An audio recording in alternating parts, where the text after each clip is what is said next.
So you've done it. You've spent weeks, maybe even months, collecting all your data, the interviews, the observations, the documents. You might be breathing a sigh of relief thinking the hard part's over, but honestly, what comes next is often the biggest challenge of all. How do you turn that mountain of raw information into a single, powerful discovery? Well, today we're going to break that whole process down.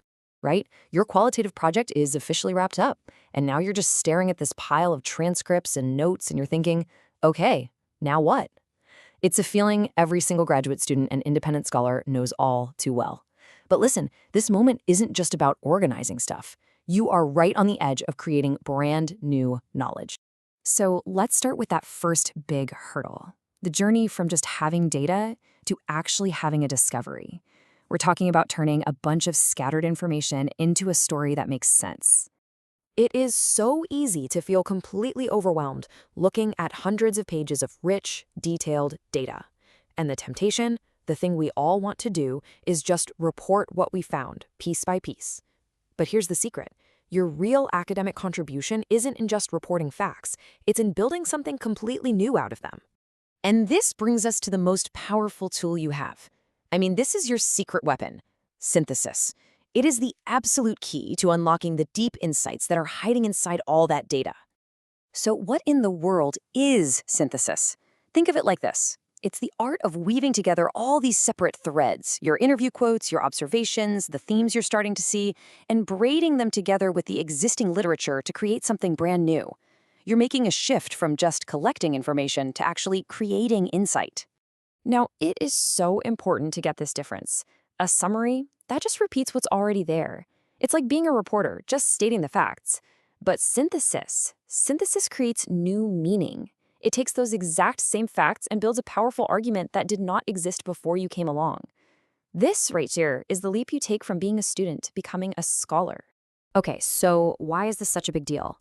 Well, because synthesis is how you actually answer your research question.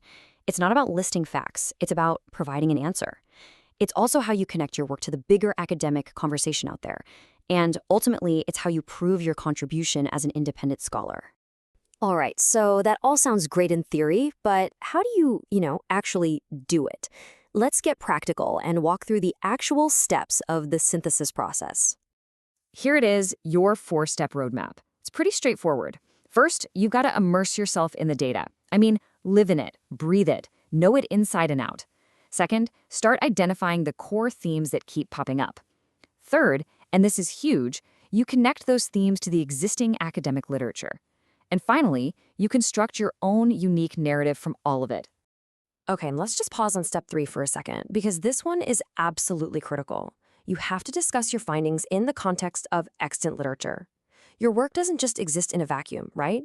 Think of it like you're joining a conversation that's been going on for a long time. This step is how you show everyone that you've been listening before you add your own voice.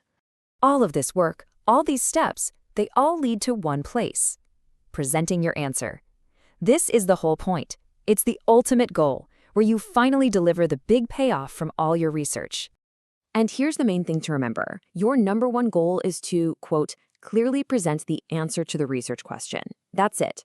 Everything in your findings section, every piece of evidence, every quote has to serve that single purpose. No tangents, no side trips, just a direct, clear answer. I want you to think of it this way. Your findings section isn't just a collection of interesting little tidbits you found along the way. No, it is one big idea. It's the single, cohesive, synthesized answer to the one question that started this entire project. That focus is what gives your work real power. So here's your final checklist for success. How do you know you've nailed it? Well, a strong findings presentation answers the research question directly. It discusses those findings in the context of the literature. It showcases your amazing ability to synthesize.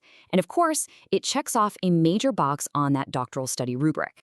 So as you start to work through that mountain of data, transforming it into your single powerful answer, I want you to keep this final question in mind. You've just successfully joined an ongoing academic conversation. That's a huge achievement. So now what? What new conversation will your findings start?